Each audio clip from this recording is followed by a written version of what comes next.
Hello, friends. How are you? Hope you're all staying safe and healthy.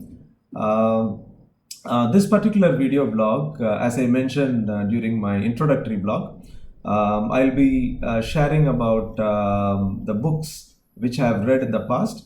I have chosen one of the books which is, in fact, not only in the current context. I felt this fits in perfectly in the current context, but it's not so. This particular book is applicable, anytime if you read. Need not be the current situation, because this particular book is not a fictional book or general advice or general motivational speeches. This is about a person's life experiences, and particularly the experiences which he gathered or experienced in a concentration camp. So if you Google concentration camp, immediately you will get only one thing: the Nazi camp, and how the people have been tortured and sent to gas chambers to kill them, and so on. The author of this book, Dr. Viktor Frankl, was a psychiatrist, and of course, he got captured and sent to concentration camps. When he was sent to concentration camp, at that point, he lost his mother, father, wife, and brother, except his sister. All of them were sent to gas chambers, and of course, you know why they were sent to gas chambers, because the only reason, to kill them. So that was, just think about it. If you are an average human being, normal human being, and you lost everyone, especially somebody killed, murdered, massacred. So definitely there are two things which will come to your mind: either you revenge or you suicide. You can't exist, and you can't bear the pain of it, and so you commit a suicide, isn't it?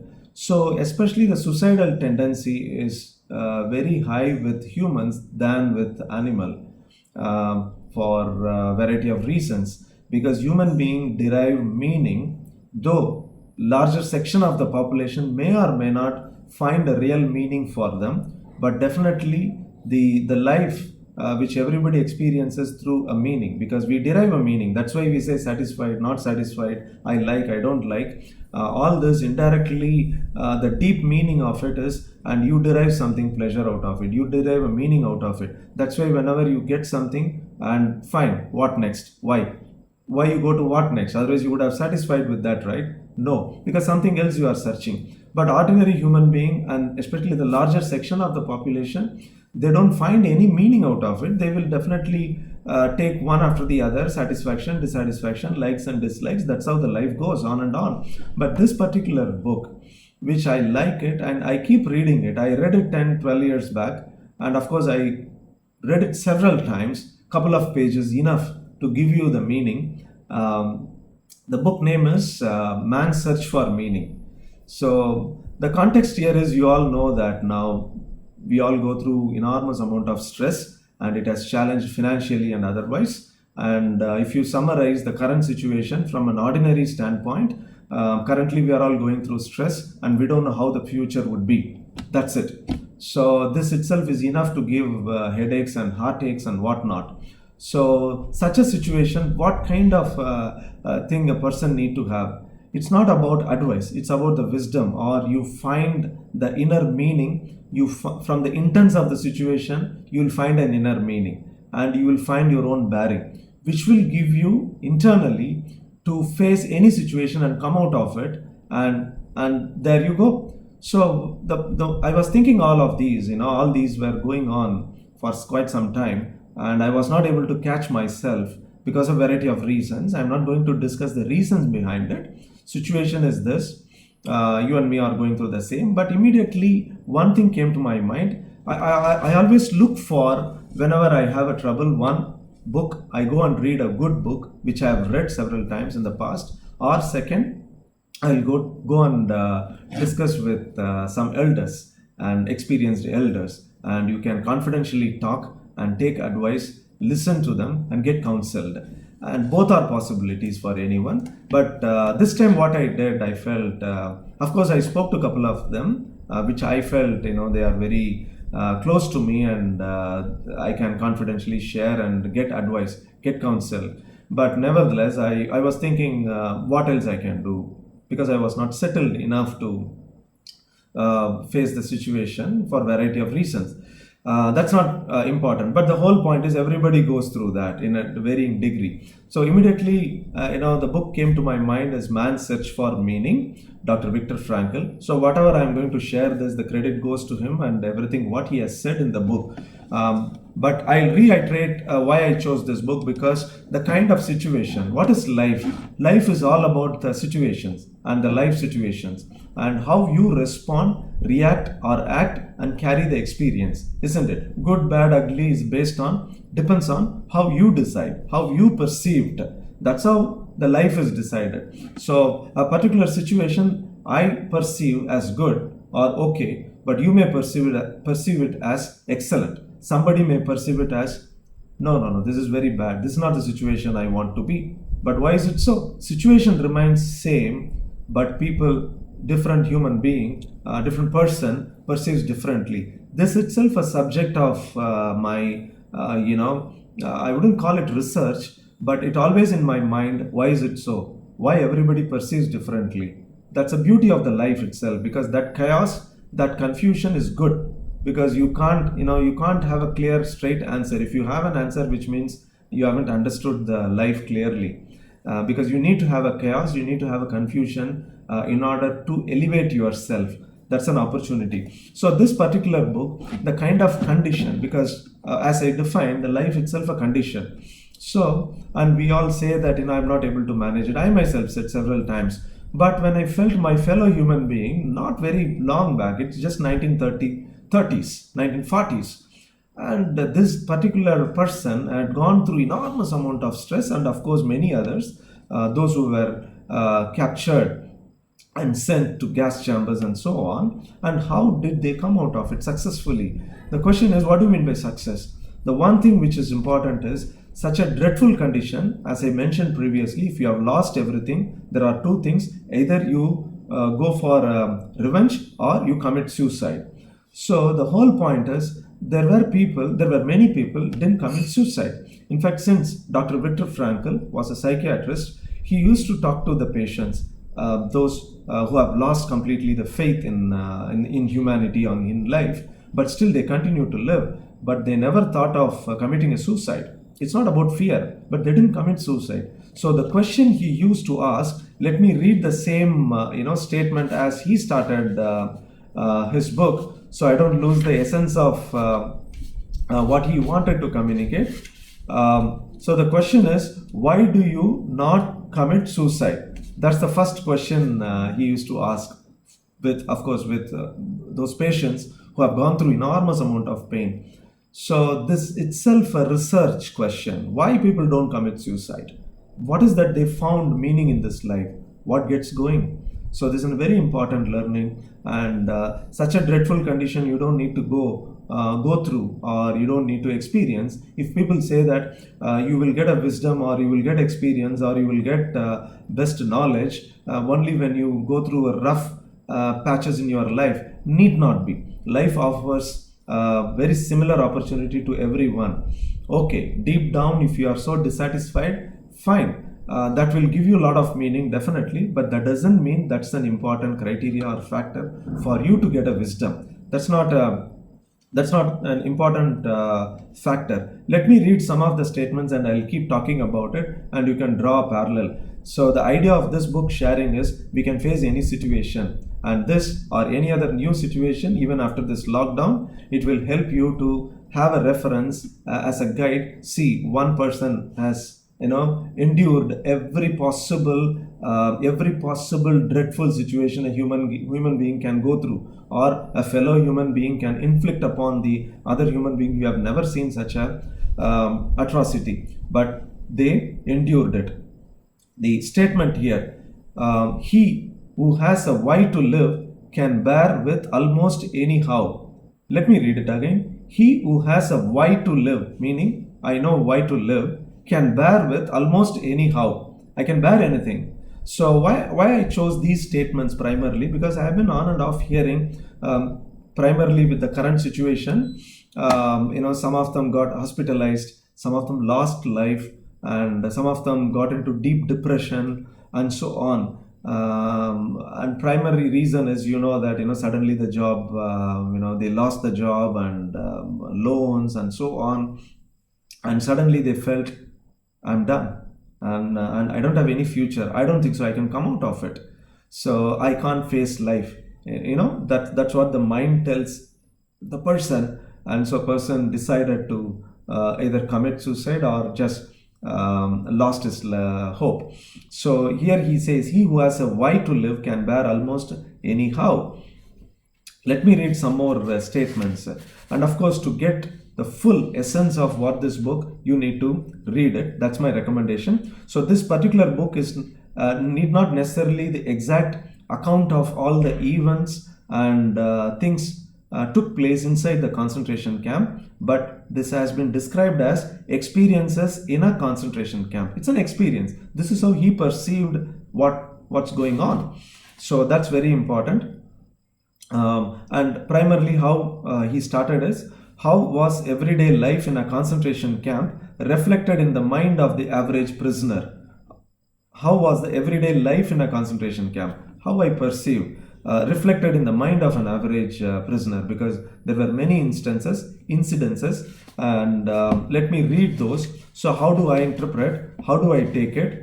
And if you are cornered in every possible way, and how do you respond? So that's how you need to look at it. Let me read further, and you can draw a parallel, what this means. So this needs to be contemplated further so you can understand better. So this we would have heard several times. That's what he is quoting in his book. Somewhere it is said that man cannot exist without a sleep for more than stated number of hours. Quite wrong. He says quite wrong. Why he says quite wrong? Because I had been convinced that there were certain things I just could not. I could not sleep without this, or I could not live without that, or I could not live without the other. All this are all just a theory, he says. He can live anyhow, because that's a dreadful condition, which means the man has innate capability inside to a greater extent, which we don't use it because situation demands. Inside the camp, you can't just go and sleep, and you may have to they worked for 24 hours and without any rest, without any real food. They were treated not even like an animal. That's how they have been treated. So think about it, how they would have felt. The second stage during the concentration camp, the experience of the prisoner was the blunting of emotions and the feeling that one could not care anymore. Because the moment you feel nobody could care anymore, I will not be considered even as a human, the blunting of emotions happen, emotions and feelings. These were the symptoms arising during the second stage of the prisoner's psychological reactions, which eventually made him insensitive to daily and hourly beatings, because they used to get beatings every now and then. Just think about it. You get beating, physical, real meaning of beating. They kept beating them every hour, daily. Just think about it. So I would say, let it happen, anything. So the blunting of emotions, that was the dreadful condition. Let me read some more. Even this, just think about it. I means here the Dr. Viktor Frankl, I always regarded the discussions about food as dangerous.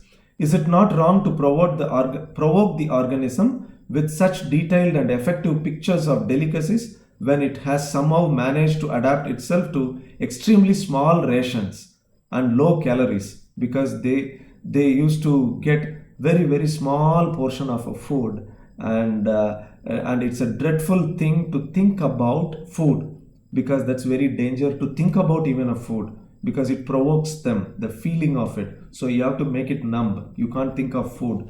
That's the psychological condition inside the concentration camp. Furthermore, here he says, the way in which a man accepts his fate and all the sufferings it entails, the way you face it, the way in which he takes up his cross, gives him ample opportunity, even under the most difficult circumstances, to add a deeper meaning to his life. So the way you face it, the way you see, that's the way the situation turns out to be. So that's what he says. Why I keep saying it, such a dreadful condition, and one can think of this way, because he could have committed suicide, because everybody lost. He lost everyone. And just think about it, I can just commit myself to I can commit myself. I mean, I can commit suicide, but I didn't do it. But the reason is I found a meaning, because he found a meaning in this life. He can come out of it one day, and there will be someone to meet out there. It can be friends, it can be relatives, but there is a meaning. There was a meaning for him. Now, some more. Emotion which is suffering ceases to be suffering as soon as we form a clear and precise picture of it. So there is a suffering. So that's how you perceive, and there is a situation. So emotion which is suffering ceases to be suffering as soon as we form a clear and precise picture of it. So many times when we suffer, we don't have a clear picture. We always say that I'm confused. No, I have a fear, and I don't think so I have a future. So I'm left out. I have been invalidated. I have been insulted. I'm hurt. Somebody said something, right? And so on and so forth. And you suffer. The emotion is suffering here. So the emotion as a suffering ceases to be a suffering as soon as you form a clear picture and precise picture of it. It's a very important clarity which you have to bring it to yourself. Some more. The prisoner who had lost faith in the future, his future was doomed.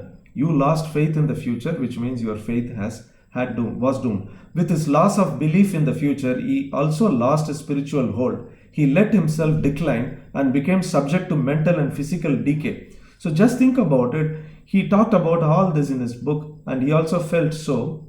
He was also part of this suffering condition. But despite that, he was able to articulate and deal with prisoners, inmates, and he was counseling, in fact, since he was a psychiatrist, and he used to counsel people to find a meaning. He didn't give meaning to anyone, and that's how he helped. Just think about it. Also, when he released this book, and he didn't want to publish it in his name, primary reason which I understood, he didn't want to get any name out of it. Nowadays you must have seen people releasing books and here and there, and they name it and so on. But what he felt is he didn't want to name it because he didn't want to get any credit out of it. That's how the first book was released. Later refined, re-refined, and so on and so forth, and he released several times, and then and of course he released in his name finally.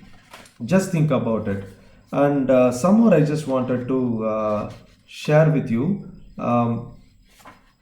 finally. So yeah, that's about it, guys. And this book, when you read, you will definitely find your own at least some question you will start asking yourself, and what kind of a situation I am in. So the whole idea of this particular book is you can be in any situation. Need not be the current one, as I mentioned, and always you can find your own meaning. You have that much innate capability. Human being has it, and provided and you focus, provided you believe yourself and find your own meaning. Such books, in fact, gives us a confidence. It's not a general advice. It's not a specific prescription. It's not a prescription, but it gives you a perspective. So anything, anyone, any book or anything in this life gives you a perspective. That's the one you need to look for. Advice, etc., will not work because that's somebody else's experience. This is not advice. This book is not an advice. This is about experience. He felt about the condition and how he dealt with, and you draw your own parallel and find your own meaning. That's the whole intention of this particular video blog. Thanks for listening to me, and please do read such books. And if any of you want this book, soft copy I will share with you, and if you like it, please touch base with me. I would love to, because anybody who is interested to read a book, and if they ask, I just give them, because I wanted my friends and those who are interested to get the same type of an experience, benefit which I got, and in fact I get time and again. And thank you so much for listening. I will catch you guys again with some other interesting topic, book, or it can be any other topic soon. Thanks so much. See you then. Take care. Bye.